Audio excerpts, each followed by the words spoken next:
www.MVRemix.com. Can you tell me a bit about your background? Bit about my background. Well, I was born in Brooklyn. I was born in Brooklyn, Kings County Hospital, and around the age of like 4, I went to Boston and then came back to Brooklyn like at the age of 12. But pretty much my family, as far as my background is concerned, they're like Cuban and Haitian and all of that and everything. So it's like a real good culture mix. So what inspired you to begin creating music? I would have to say writing poems, like poetry, I guess. And it's funny because there's actually a story that I have. And I was in like high school. I was a freshman in high school, and there was this girl that rapped and everything, and she was like the hottest female rapper and all that. And all these people tried to battle her and everything, and then everybody was like, "Why don't you battle her?" And I'm like, "I don't rap. What are you talking about?" So she tried to play me like I couldn't rap and I had no talent or whatever. So I went back home that night and I wrote a rhyme, memorized it, and came the next day and battled her and everything. And it was just like from there on, I kept writing, and I mean, I guess the skills like increased or whatever to the point where I was just writing songs all the time. Nice. Did you ever go to any properly held battle events, like, for example, Scribble Jam or the Rap Olympics or anything like that? No, not really. I think everything I've done has been like underground. And everything as far as my battles, as far as, you know, recording or whatever, it's all been like underground. I haven't really been like at any of those battle Olympics or anything. Nah. How did you manage to hook up with Dre in Aftermath? Okay. I was in San Diego just, you know, visiting, and I happened to go back to New York, and they told me that Aftermath was interested. And my friend Chris Boogie bumped into Mike Glenn, who was the head of Black Music at Interscope, and told him about me. So he got all the contacts, and we sent the CD, and he went and played it for Dre, and they flew me out to California like 2 days later from New York. Nice. And signed me. So when did this happen? This was in April. And things have been moving pretty steadily since. Yeah, things have been moving real good. I mean, it's just like the most wonderful experience. From the first day I started recording, boom, started working on the album. Now, I read that in addition to rapping and singing, you also produce. How and where did you get the knowledge to be able to do so? Pretty much from Dre. I asked him, like, I really did ask him, like, to send me through school for it, and he was just like, "No, you come every day and you'll pick it up." But before then, I, you know, created tracks on the keyboard and all that. And music is my thing, and all of that. It keeps me calm. It's my escape. So anything that has to do with music, I'm with it. Yeah. Now, what I'm going to do when I put up the interview is I'm going to attach Weekend to it so people will be able to hear it. Okay. For those that can't hear it, how would you describe yourself musically, and what are your intentions with your music? If I was to describe myself, I would just say straight out universal. It's universal, it's versatile, it's for everybody, and everybody from anywhere can relate to at least, you know, a couple of songs on the album and everything. And it's like, my whole goal is just, to make music. I've lost interest in what I've been hearing lately, like radios and all that and everything, and this is just something completely different. And I think that it'll bring music back to like the point where it was before, like the 9/11, and before, you know, the economy was just all messed up and everything. It's just like I'm speaking to people about my life. This is my diary. Every single song on my album is something that I had to go through and everything, and there are people out there that go through the same things on a daily basis. So it's definitely an album that you could just sit back and listen to on a stressful day, on a happy day, a club night. You know, any song. It's just like different moods on the whole album. So sounds good. What's the title of the album? It's called Name and Address. And when's it coming out? Can you tell me some more details on it? The album is to be dropping late March of 2003. Okay. Any guests or exclusive tracks? I have a song that I did with 50 Cent, and it's called In the Hood. It's actually out on the radios in New York right now and all over the East Coast and everything, and they can find it, or anybody can find it on the Green Lantern mixtape because it's on there too. Okay. The Shady Invasion mixtape is on there as well. But as far as my album is concerned, I have Exhibit, Ras Kass, and Saphira, the Golden State Warriors, nice, on the album. And I pretty much, for the first album, didn't want to include so many different guests because the songs are already, they were already enough. And I just wanted to, prove myself, I can do this. I can hold my own weight. So I really didn't want to just fill it up with a lot of guests, though.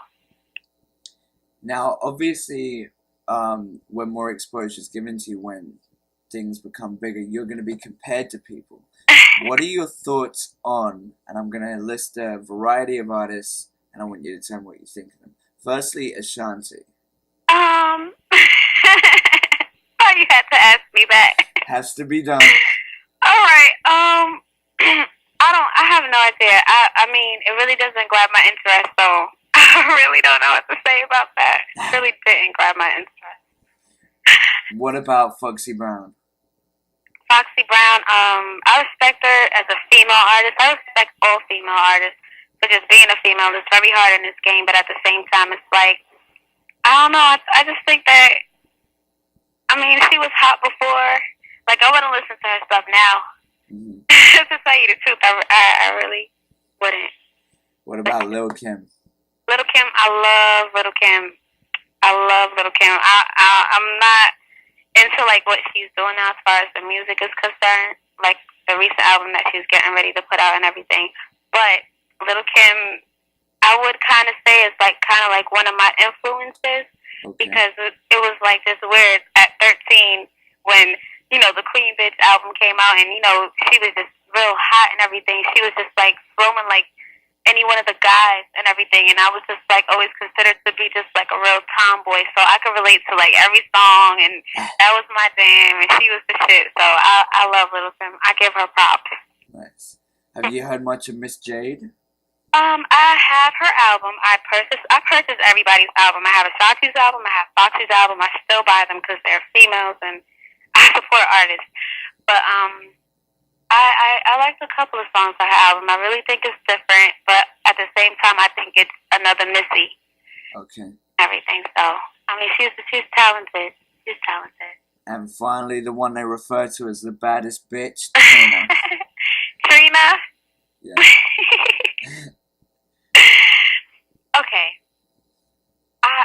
She's a hustler. She's real. She's real. I like Trina. I haven't bought any of her albums and all of that because I'm not that much into the music. But just watching her and just reading about her and everything, her whole persona is just on some. I'm gonna get some money and I'm independent and I'm gonna get it my way and everything. So I respect her for that. I admire her. Okay. What's the first thing you're gonna buy that you always wanted and you always fantasized about when you blow up? The first thing I'm gonna buy? Oh God. I don't know. I don't think there's anything that I really wanted. I ever wanted that bad in the world. I would honestly say there's a lot of charities that I want to just really support. So that would be my main focus for homeless children and children with AIDS and women with breast cancer. These are things that I really want to focus on. Mm-hmm. Everything. So I was when growing up, I was homeless between the ages of 13 to 17. I was house hopping and it was just a real crazy life for me. So I understand exactly what some children are going through in the shelters and in the group homes and all that and everything. And I really take a wide interest in that. Yeah.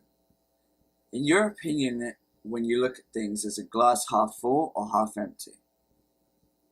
Oh, I would say I really would. It's a difference right now. I look at life a whole lot differently. There's a lot of things that I appreciate more now than I did before. Okay. So it's it's definitely a different outlook on life. I think I've grown a little more to like understanding the business is like real crazy. So it really takes a toll on you. But at the same time, I'm happy where I'm at right now. Yeah. Yes. What are your favorite books, movies, records of recent times? Okay. I would have to say my favorite movie is Hoodlum. I love Lauren Fishburne, and I just love like the whole gangster films, the Goodfellas. I love those movies and everything. So Hoodlum is like my favorite movie right now. Nice. And as far as my favorite record is concerned, most recent or just a favorite record period? Basically, well, both. I would say like my favorite record from the time I was younger was Can't Knock the Hustle, or for the Reasonable Doubt album, Daisy. Because it was like Mary J. Blige was singing a song, and she was like, "Baby, one day you'll be a star." I mean, I just, perfect. It was just like listening to my mom, just like, or listening to like an angel just say, you know, one day you'll be there, and everything. I mean, that's just like my favorite song, period. Yeah, the remix of it was foul. They had this other guest female singer, and she just did not do anywhere near as good a job. Are you serious? Yeah. Oh, I mean, that song is just like it's beautiful. Yeah. I mean, it just reminds me of all the like struggling and the striving that I had to go through over the years, and I mean, that's something that I listen to when I'm at my most like depressing moments and everything. It gives me a lot of hope and a real good vibe and feeling. So that's like. Yeah. Do you have any non-musical aspirations?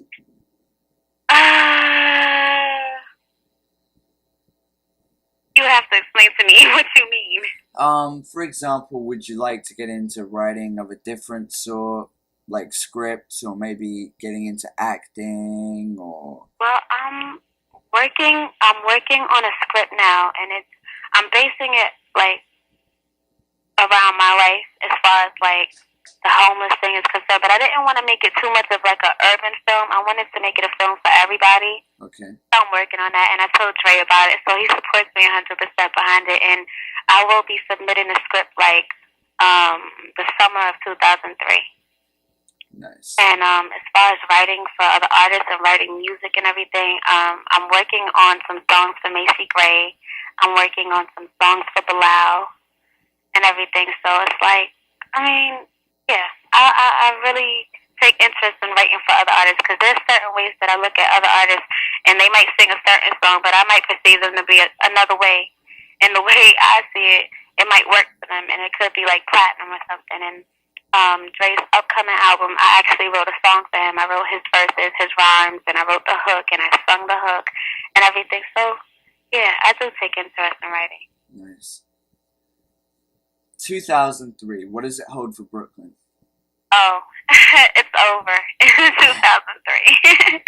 I would say it's the beginning of a beautiful thing. It's the beginning of a new era. It's the beginning of a new, different sound of music. It's just its own trademark. It's nothing like you've ever heard before, and it's different.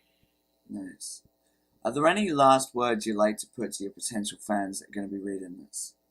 Oh, I would just say, I mean, the fans are important to me, really. I mean, I take heed and I take understanding and all that, and this is what I do. I'm doing this for the fans. Every song is for the fans. It's teaching you a lesson on life, on issues, and I mean, that's all I can really say for now.